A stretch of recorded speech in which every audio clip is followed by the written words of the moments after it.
ഒരു കട്ടൻ ചായയും മുട്ട ബജിയും കഴിച്ചിട്ട് കഥ പറയാമേ. എല്ലാ വർഷവും മുടങ്ങാതെ എൻ്റെ അടുത്ത് വരുന്നൊരു ഫ്രണ്ട് ഉണ്ട് കേട്ടോ. അതാണ് യൂറിനറി ഇൻഫെക്ഷൻ. ഇപ്രാവശ്യം എൻ്റെ അടുത്ത് മാത്രമല്ല, എൻ്റെ ഫ്രണ്ടിൻ്റെ അടുത്തും ചെന്നിട്ടുണ്ട്. അവൾക്കാണെങ്കിൽ അത്യാവശ്യത്തിലധികം കൂടുതലായിരുന്നു. അപ്പോൾ നേരത്തെ ഒരു തവണ ഒന്ന് ഡോക്ടറിനെ കണ്ടു, എന്നിട്ട് കുറച്ച് ടെസ്റ്റൊക്കെ ചെയ്യാൻ കൊടുത്തിട്ടുണ്ടായിരുന്നു. ഇന്ന് അതിൻ്റെ റിസൾട്ട് വാങ്ങാനായിട്ട് വന്നതാണ്. ഞങ്ങൾ വന്നപ്പോഴത്തേക്ക് ഡോക്ടർ പോയി.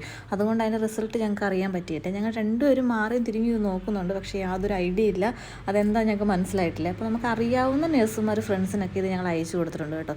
അപ്പോൾ അവർ പറയുമല്ലോ നാളെ വന്നിട്ട് എന്തായാലും ഇത് ഡോക്ടറിനെ കാണിക്കണം. അവൾക്കാണെങ്കിൽ ആവശ്യമില്ലാത്ത ടെൻഷനാണ്.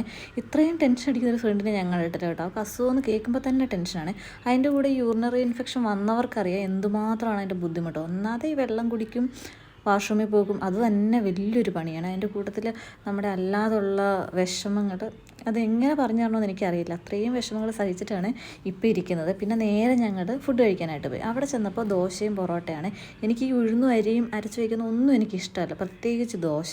അതുകൊണ്ട് അവൾ ദോശയും ഞാൻ പൊറോട്ടയാണ് വാങ്ങിയത്. ഞങ്ങൾ രണ്ടുപേരും അതെടുത്തുകൊണ്ട് നേരെ ചെന്നിട്ട് അൾഡ്രീമിൻ്റെ ഫ്രണ്ടിലായിട്ടാണ് ഈ ഒരു തട്ടുകട. അവിടെ ഇരുന്നിട്ട് അൾഡ്രീമിൻ്റെ കുഴിമന്തിയെ പറ്റിയൊക്കെ ഇങ്ങനെ കഥ പറഞ്ഞുകൊണ്ടിരിക്കുക. ഇനി ഒരു ദിവസം ഞങ്ങൾക്ക് രണ്ടുപേരും കൂടെ അവിടെ പോയി മന്തി കഴിക്കണം എന്നൊക്കെ പറഞ്ഞിട്ട് ഇങ്ങനെ ടെൻഷൻ അടിച്ചിരുന്നിട്ട് ഞങ്ങൾ ഓംലേറ്റ് മേടിച്ചായിരുന്നേ. അതൊക്കെ കഴിച്ച് ഇനി നാളെ വന്ന് ഡോക്ടറിനെ കാണിച്ച് റിസൾട്ട് കണ്ടാൽ മാത്രമേ അവൾക്കൊരു സമാധാനം ആവത്തുള്ളൂ.